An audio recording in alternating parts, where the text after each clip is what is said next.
Hello, everybody, and welcome to a brand new show for Community Works. I'm Bernadette Welsh, your host, and I can't tell you how happy I am to be here after 2 years of not being able to do our show. So, what is Community Works? We have a show that highlights nonprofit groups in our state. Our goal is to educate you, our viewers, about the great work that's going on all around us every day by local agencies and their supporters. When people help their neighbors, everybody benefits. The focus of today's show is the work of, now I want to get this right, the work of the VNA Community Healthcare Organization. And they have a special program for hospice care. Most of us have experienced or know someone who has entered into those end-of-life decisions and times. And it's not an easy journey, and it can be scary.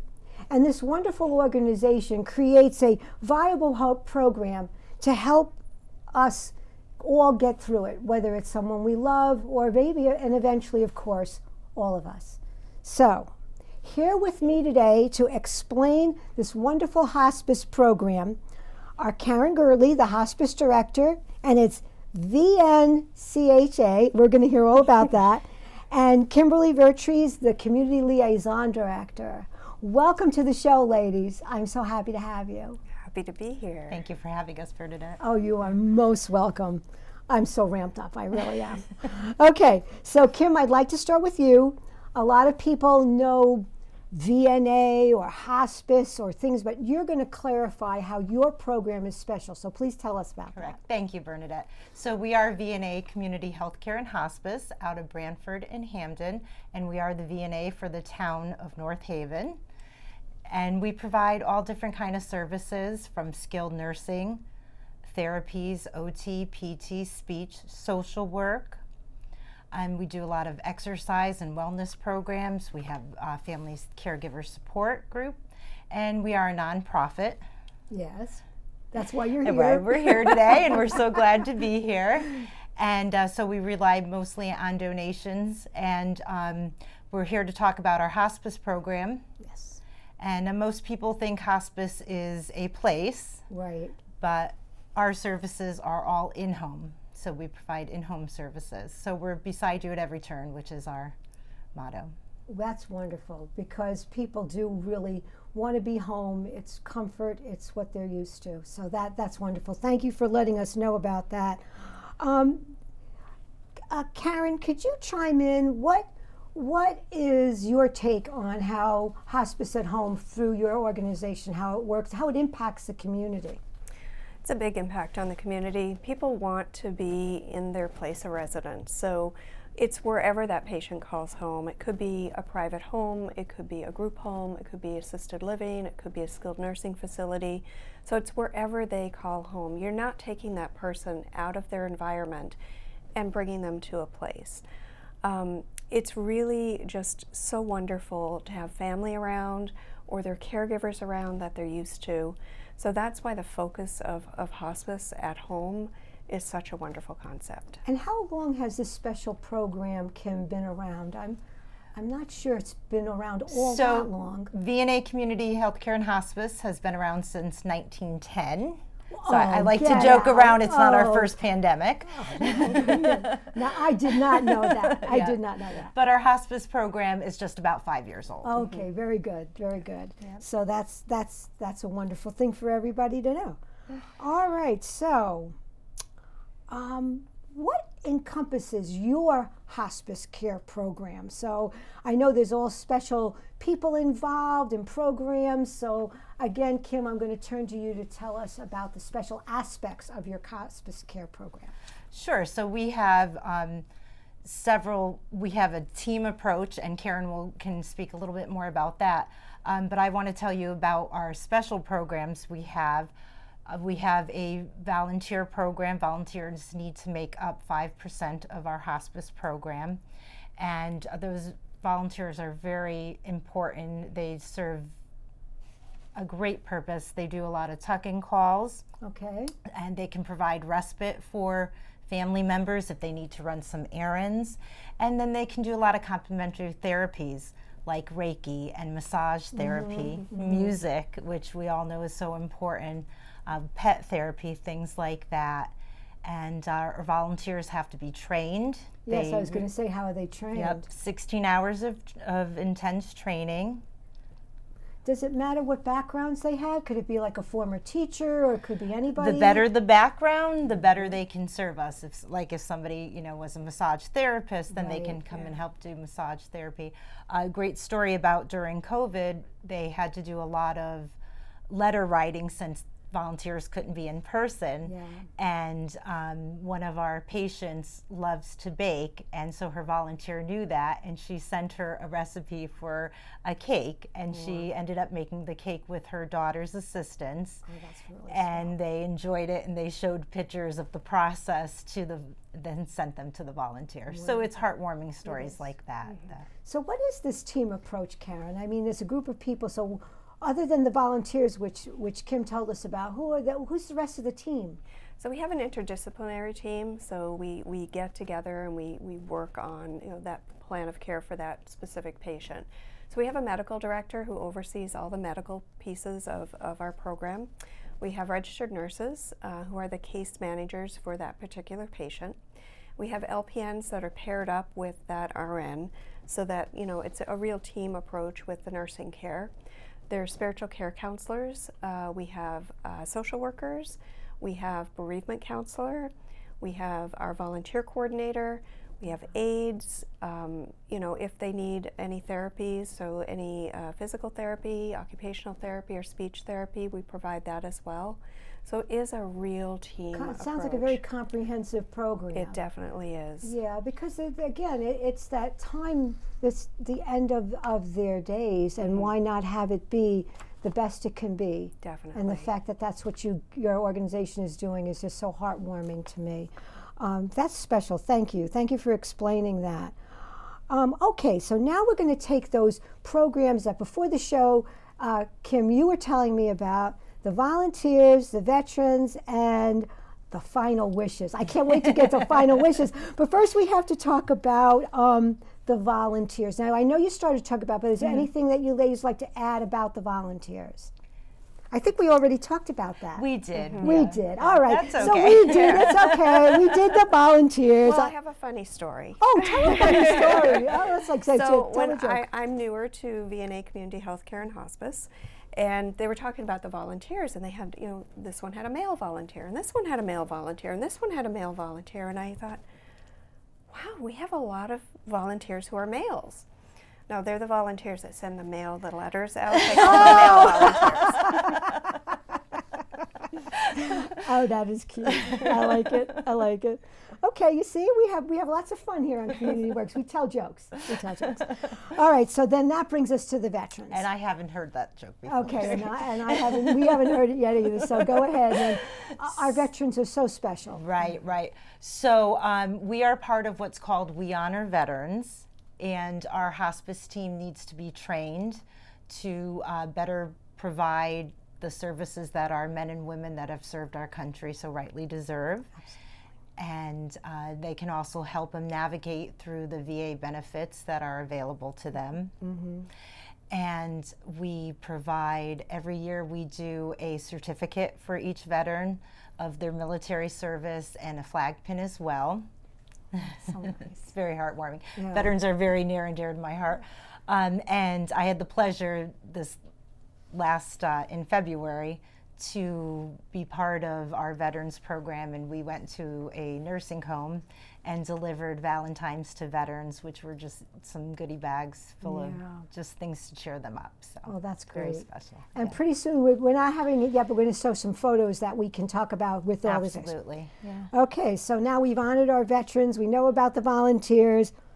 Final wishes. Our favorite Our program. favorite program. And you'll see a lot of pictures at the end of there, too. But why don't you describe it to us first? Yeah. So our Wishes program comes out of the idea that, it's hospice is not so much about dying, but it's about living in the moment. And so we like to honor somebody's wish, often they're very simple, everyday wishes, like a favorite food. We've done peanut butter and jelly, meatloaf, and you'll see a picture later of a young lady who used to go out and have Chinese food every week with her husband, and could no longer do that, so we brought her in some Chinese food. Cool. And then they get more sophisticated as we can do. We've driven people to the coastline. We rented a handicap van. That's special. And he did this past weekend. He drove to the coastline with his family to see that. And really the most special wish that I got to take part in was a coworker of ours. Her grandfather was on our hospice services, and he was residing in a local nursing home, and he was a big Frank Sinatra fan. Okay, that generation would, yes, yes. So we had a Frank Sinatra impersonator come in as his wish. Oh, that's great.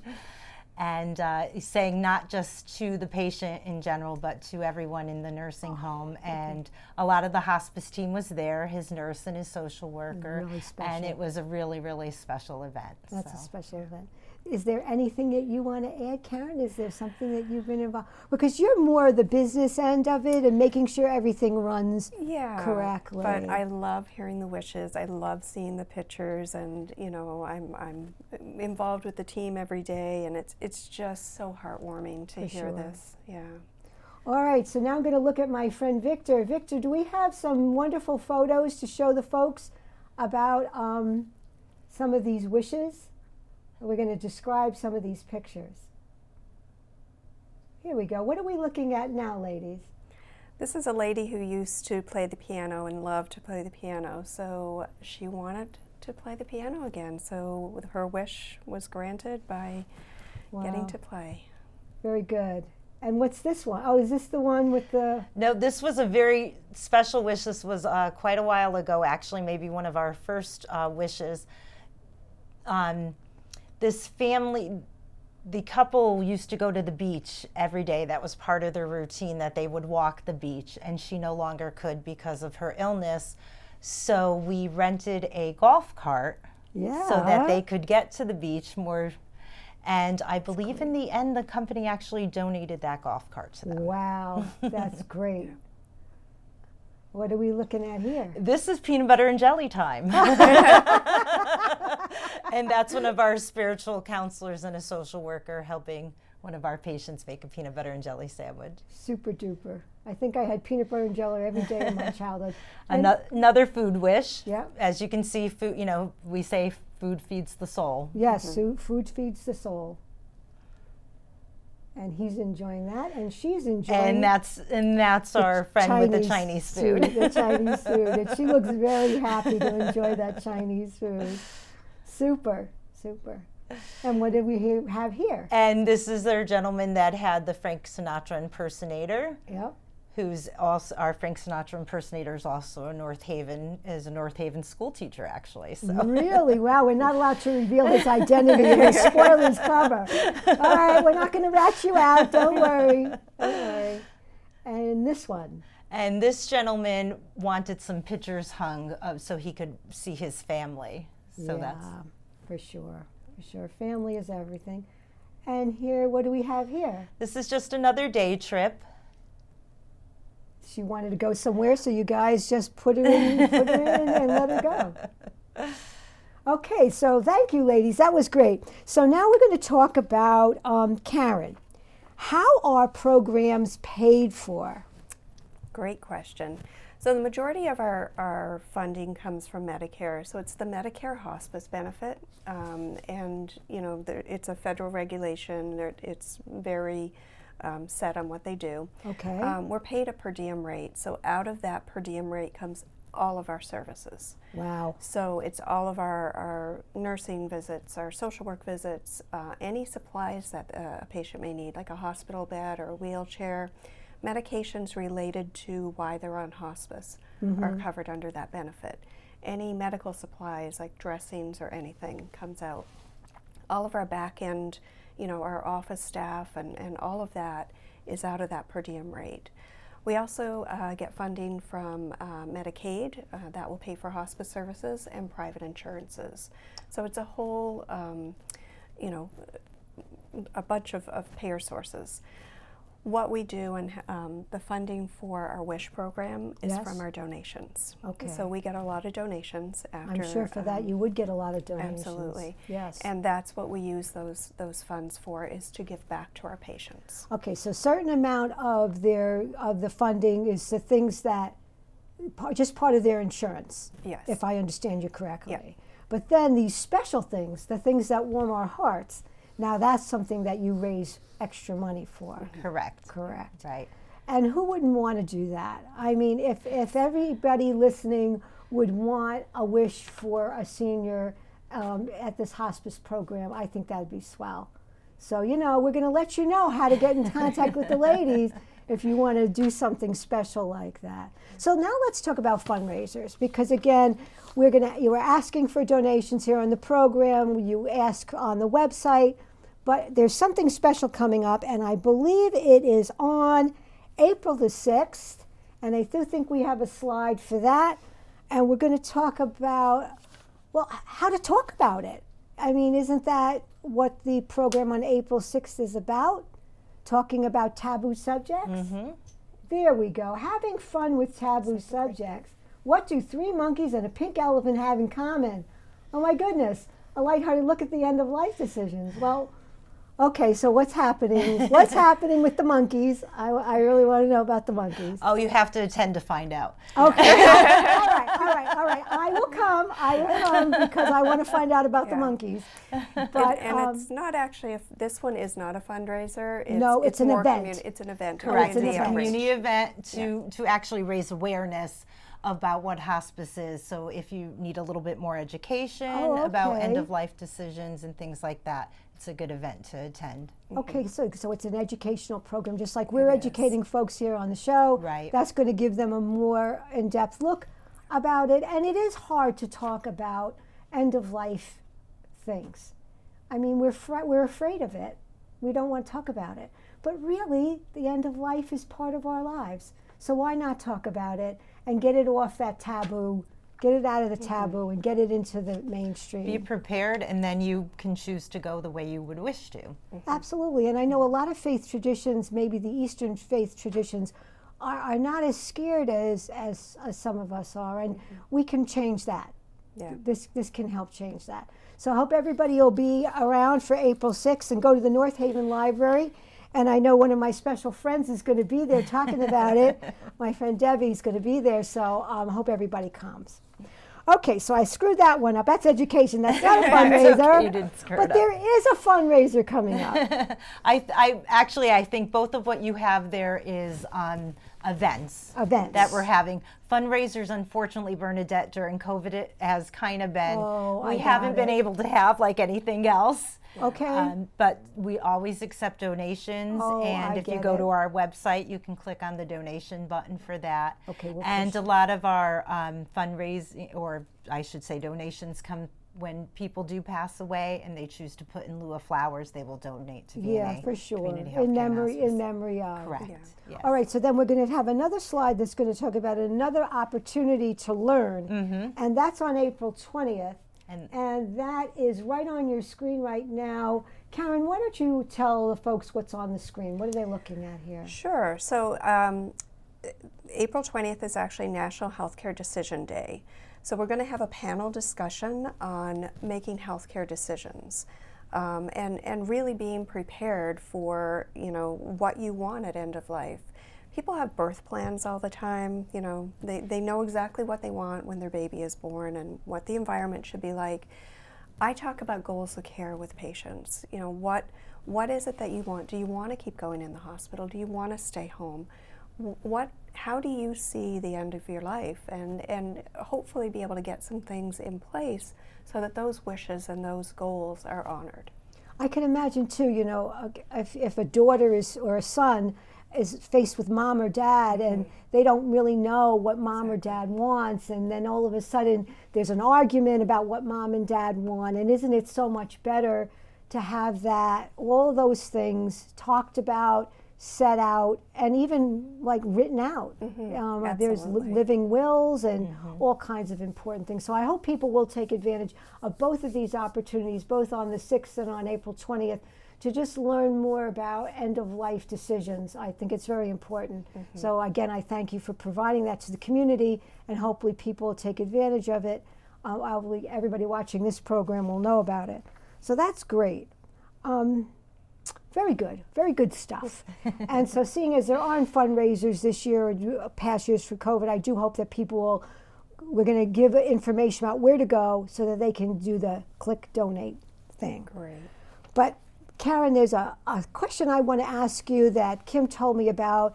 What is the future? What does the future hold for your special community healthcare and hospice program?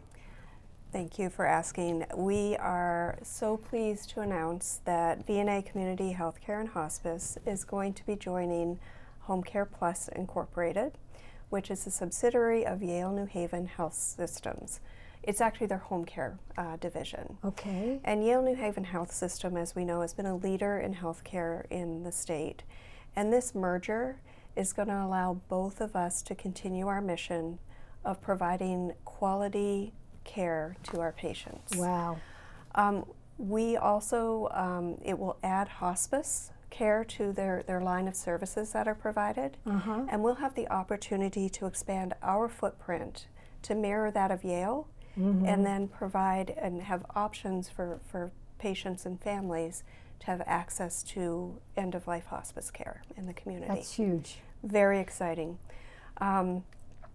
The anticipated date is dependent on a number of things. Sure, it's in the works. Yeah, we have a targeted date, but there are a number of things that are impacting it, approvals, and but right now it looks like we're going to be probably at the end of May this year. Okay. We should be part of the Yale system. Wonderful. Our name is actually going to be changing. We will be known as Healthcare Plus Community Healthcare and Hospice initially. Wow, that's a lot. It is. That's It a lot. is. That's a lot. But they are going to be rebranding us and come up with a name for Okay. our organization. Well, when that happens, we'll just have to have you back on the show again and explain it Absolutely. all over again. Yeah, it's really exciting, and all of our services that we provide right now are going to continue as they are. And then our staff is going to continue to provide that quality end-of-life care that they've been doing for over 100 years. That's and wonderful. We're just so excited to have this opportunity. I would think if I were part, I mean, just the name Yale, it adds a whole other dimension. But you know what we forgot? We forgot that there's a bereavement series going on, and there are opportunities for folks to go to that. Yes. And we have a slide for that, and here it is, bereavement support. Kim, why don't you tell us about this series of Sure. So events? this is our bereavement support group. It's an 8-week support group, and we have called it Healing Hearts.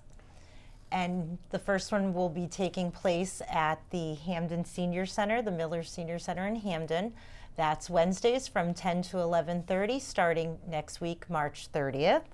You do need to be a Hamden resident to attend that one. Okay, that's important. And then the other one started today. But if you're interested in, please call, and you can still sign up for it. And that is at North Branford at Evergreen Woods, and that's Thursdays from 10 to 11:30. So those are Again, starting ongoing today. programs. It's not going to be a one-shot deal. No. And then you'll announce that, and people go to the website and they'll be able to see Yes, it. if you go to our website, you can always see what's upcoming. For sure. And hopefully the local papers are helping you out too, right? To give you that advertising that you need. Yeah, for sure. That's great. All right, so there's the things that are happening out. But now what we want to do is we want to make sure that people can do that donate thing and get to know where you are by going to the website. So we are going to let you know on the screen what you need to do to go and hook up with this VNA Community Healthcare and Hospice program. So there it is. Karen, that's the website, that's the phone number? The website and our phone number. If you call and you're asking for any information, they'll get you to the right people, and we're happy to help. any questions anybody has about end-of-life care, we're happy to come have a conversation. Or if you just want information over the phone, we're happy to do that as well. Yeah, for sure. Because people do need to check things out and find out, is this right for my loved one? Absolutely. You know, does this make sense? Because obviously there are choices for end of life, and this is a choice.